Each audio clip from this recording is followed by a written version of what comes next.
Hi guys! Welcome to Jekotech TV! Smile ka muna dyan! Okay guys, let's go!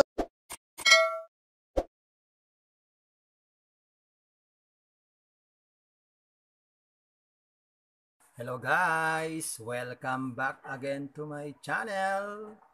And this time guys, ang ating pag-uusapan is about LED bulb. Okay? Ano ba ang LED bulb? Nasisira? Ito ba nasisira? At pag nasira ba to ay nare-repair pa? Okay, yun ang mga tanong na ating pag-uusapan saying this day. So, ano ba ang laman itong LED bulb na to? Okay, so hindi ko na papatagalin guys. But before we start, please click subscribe button and also the bell button para ma-notify naman po kayo kung meron tayong mga bagong video. Okay, so test natin guys kung talagang sira ba ito. So, hindi talaga siya umiilaw guys. So, confirm. Sira itong LED bulb na to. So, check natin kung anong problema nitong LED bulb na ito. So, open natin guys. So, simple lang mag-open. Ang kailangan lang natin ay isang maliit na flat screw. So, open natin siya guys. So, ayan na lang po siya. Dahan-dahan. Be careful. Okay. And oh, yo. Yes, okay. So, ayan guys. Ito yung laman ng ating LED. Okay, LED bulb. So, dahan-dahan lang po sa pag-open. Okay, so ito yung laman natin.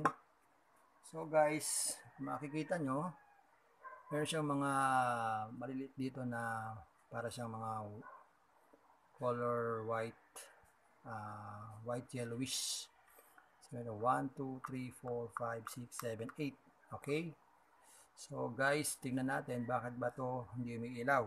So, saksak, lagay ulit natin sa outlet kung ano nangyayari rito. Ayan guys, talagang hindi na siya nagla-light. Siya na lang ang umiilaw sa kanya. So, check natin guys kung bakit ganun. So, bago natin i-check guys, ipaliwanag ko sa inyo ng konti paano ba gumagana ang LED bulb. Okay? So, kukuha ko ng papel para ma-explain ko sa inyo. So, ganito po guys ang simple explanation nitong LED bulb natin. So, paano nga ba siya? So, this time guys, lagyan natin dito, ito yung ating pinanggagalingan na supply. Ito yung ating 220 volts AC.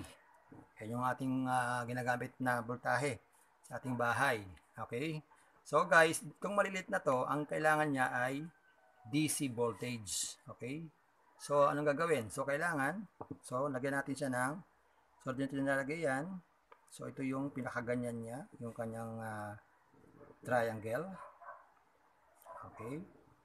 So, itong portion na to guys, meron yung sa loob na tinatawag na AC to DC converter.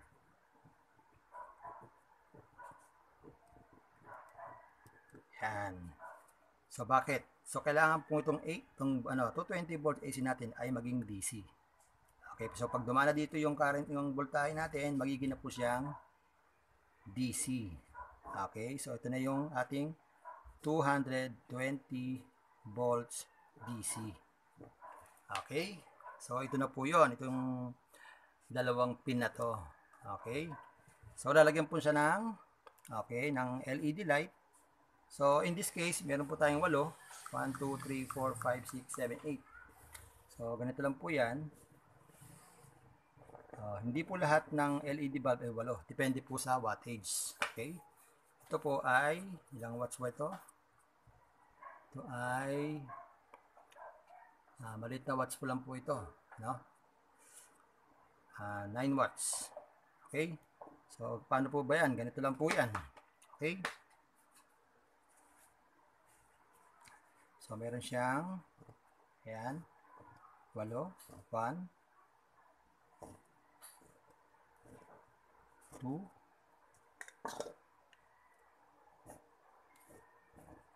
3,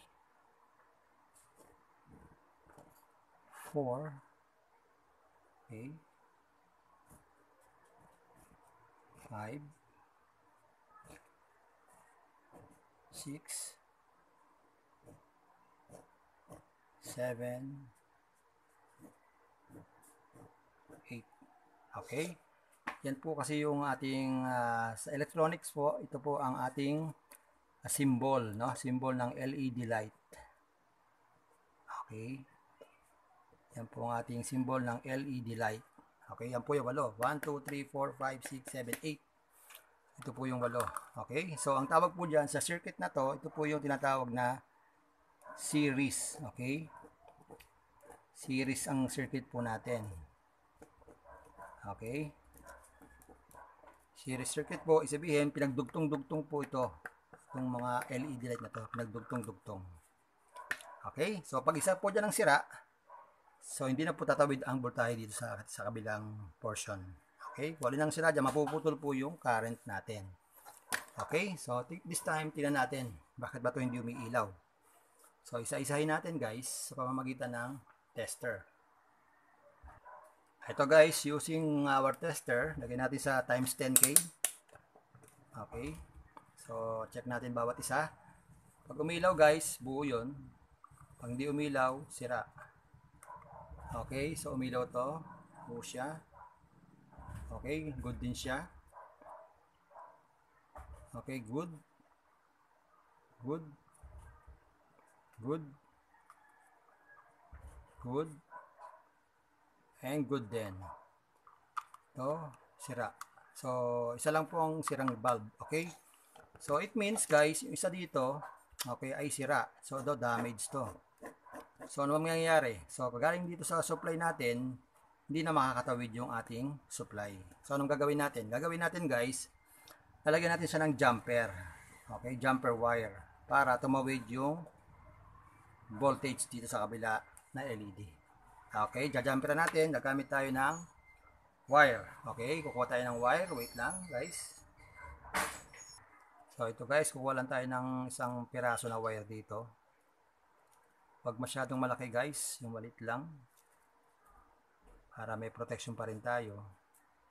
Ayan, to, pwede to. Kuha tayo ng isang hibla dito guys. Ayan. Ayan. Kuha tayo isang hibla. Ayan. So, i-jumper natin siya guys. So, gagamitan natin siya ng pangal. Okay. So, ayan. Hihinang natin siya. Okay. So, ilagyan natin siya ng tingga o lid. Okay. Ilagyan natin ng lid siya.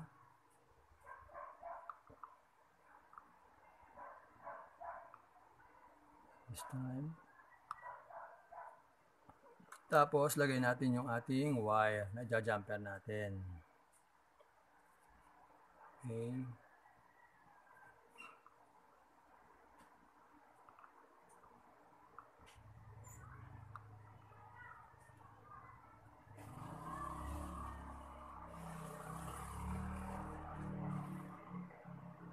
Ayan. Kitang-kita naman guys, oh. Tingnan nyo, oh. Sunog yung isa, oh. Ayan, oh, sunog yung isang LED light niya. Ayan, oh, meron siyang black. Okay. So, jumper natin. Pero kung may mabibili kayo guys na ganito, pwede naman nating i-replace. Pero this time, magtitipid tayo. Pwede naman siyang jumperan. Okay. Para less gastos. Ayan. So, tanggalin nyo lang yung kaputol. Baka mag-short. Ayan. So, check natin kung tama yung ating gawa.